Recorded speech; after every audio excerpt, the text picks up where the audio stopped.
guys and welcome. My name is Russill-Roy and I'm the founder of Proposed PR and Proposed PR Consultancy. So in today's video I am talking all about how to handle a complaint. So the nice side of PR is all about, positivity, especially we work in the wedding industry. It's all pretty, it's very romantic, it's very lovely. Most PR that I'm fortunate to deal with is very positive. It's putting out positive stories for my clients into the media. However, there is something called crisis PR management. In the 10 years that I've been running Proposed PR, I have had to deal with a couple of PR crisis management situations. So I'm going to talk what that really means. So a crisis, a PR crisis, is where a company has possibly got swept up in a story or some scandal, or there's been some bad publicity around that company. It could be that there's been some negativity around that company, and that company needs to respond in a professional manner so that they can turn that negativity into a positivity over time. We can probably think of lots and lots of examples of that in the real big world, the corporate world, the retail world. Often a lot of big corporate brands are caught up in the scandal. Luckily in the wedding industry they are very far and few between, because we are all about celebrating love and happiness. But here is my tips on how to deal with a complaint. The first tip is to deal with it swiftly. Don't fall into the trap of thinking that the longer you leave it, the person who's complaining will boil down. No, I think really if you receive a complaint, whether it's directly into your business or on your social media, you need to nip it in the bud and you need to respond swiftly. My other tip is to respond with fact. So it's never nice to receive a complaint. It's never nice to hear some negativity about your business. It's never nice to hear someone complaining about you or saying that what you did wasn't very nice or you're an awful person, because it's just not nice. So what we need to do is we need to remove our emotions from that and we need to look at the facts. So if someone has complained, let's say that you didn't deliver a cake on time, or there were some problems in the delivery. Let's use that as an example. And as a result, you're the worst cake maker and they're going to tell all their family and friends never to do business with you again and that your cake was horrible.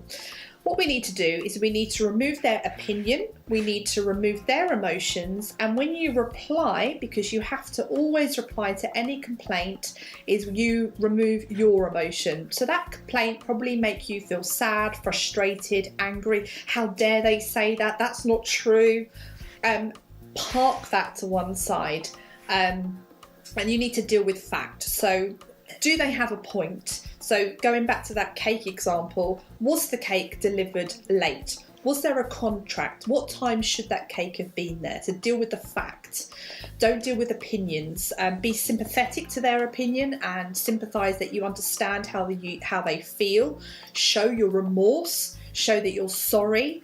But deal with the fact. So the fact is actually you had a contract and the cake should have been delivered between 9 and 10 a.m.